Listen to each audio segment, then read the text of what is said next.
pour voir. Et une fois que cela est venu, il a ouvert les 7 sceaux et a révélé la lumière du soir. Il a pris tous les mystères qui avaient été cachés tout au long des âges de l'Église et les a maintenant révélés, comme il avait promis de le faire dans Apocalypse 10, 1 à 7. Nous voici donc aujourd'hui installés au milieu de la parole, et la parole nous étant révélée par Jésus-Christ. Alors ceci est la parole de Dieu. Étant ces sujets, nous devons dans notre marche rester en liaison étroite avec l'auteur pour pouvoir la comprendre, pour qu'elle puisse nous révéler « Ô Dieu, que veux-tu que je fasse?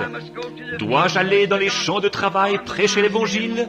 Ou dois-je rester à la maison? Peu importe ce que c'est, si je dois être une bonne ménagère, si je dois être une bonne mère, si je dois faire ceci, cela ou autre chose, quoi que ce soit, si je dois être fermier, peu importe ce que c'est, Seigneur, que veux-tu que je fasse? N'est-ce pas ce que Saul s'est écrié là-bas? Seigneur, que veux-tu que je fasse? Il se rendait, il était en chemin pour mettre toute l'Église en prison. Mais voilà qu'il s'est écrié, que veux-tu que je fasse? Lorsque la lumière a jailli, comme une grande colonne de feu suspendue au-dessus de lui, que veux-tu que je fasse? Je pense que c'est là un bon mot de conclusion. Seigneur, que veux-tu que je fasse? Tandis que je vois maintenant cette écriture révélée d'une façon si parfaite. Seigneur, que veux-tu que je fasse? Inclinons la tête. Je demande à tous ceux qui sont ici de sonder leur cœur maintenant et de poser la question, Seigneur, que veux-tu que je fasse? Et ceux d'entre vous qui sont encore reliés par les lignes téléphoniques un peu partout dans le pays, inclinez la tête et demandez, Seigneur, que veux-tu que je fasse? Voyant que nous sommes ici dans les derniers jours et dans les dernières heures, que tout cela se présente devant nous si parfaitement, révélé d'une façon si claire, que veux-tu que je fasse? Et cher Dieu, pendant qu'il te pose cette question, je me la pose aussi devant toi. Que veux-tu que je fasse, Seigneur?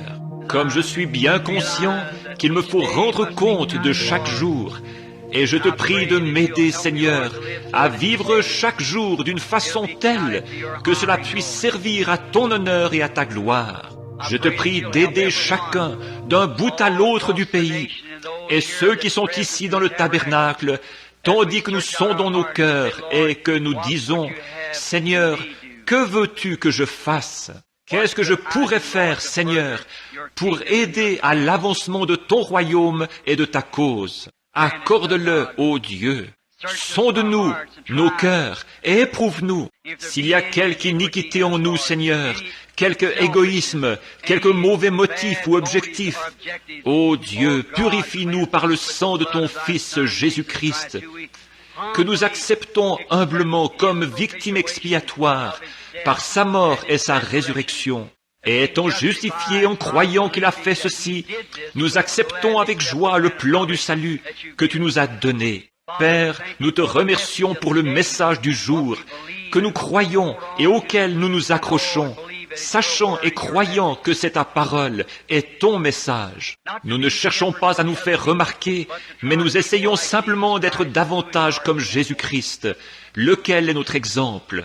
Cher Dieu, il y a ici des mouchoirs et il y a des malades partout.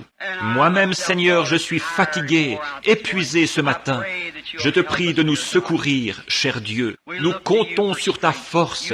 Tu es notre force. Tu as secouru tant de gens, cher Dieu. L'autre jour, pensif, tandis que je marchais dans les bois avec frère Bankswood, alors que les médecins, son cœur était en si mauvais état qu'il avait de la peine à marcher. De penser combien j'étais loin de me douter de cela, là-haut, tandis que je faisais cette promenade en montagne, après la vision. Je me disais, il me faut ce lion, je dois voir à tuer ce lion.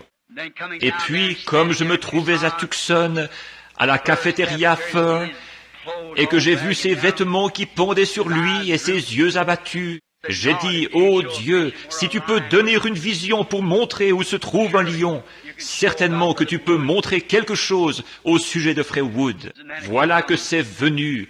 Impose-lui les mains. Et le voici aujourd'hui rétabli, notre frère Banks, robuste. Il monte et descend les montagnes au courant. Comme nous te remercions, cher Dieu. Tu es pour nous tous le même Dieu que pour frère Wood.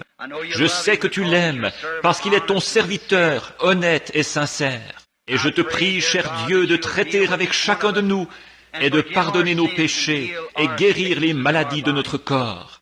Rends-nous de jour en jour plus semblables à toi, Seigneur, jusqu'à ce que nous parvenions à la pleine stature de Jésus-Christ. Accorde-le, Seigneur. Je veux croire que tu as maintenant sondé chaque cœur, et que nous savons ce que nous devons faire. Nous te demandons maintenant de nous bénir, au nom de Jésus. Et pendant que nos têtes sont inclinées, y a-t-il quelqu'un ici ou là-bas parmi ceux qui nous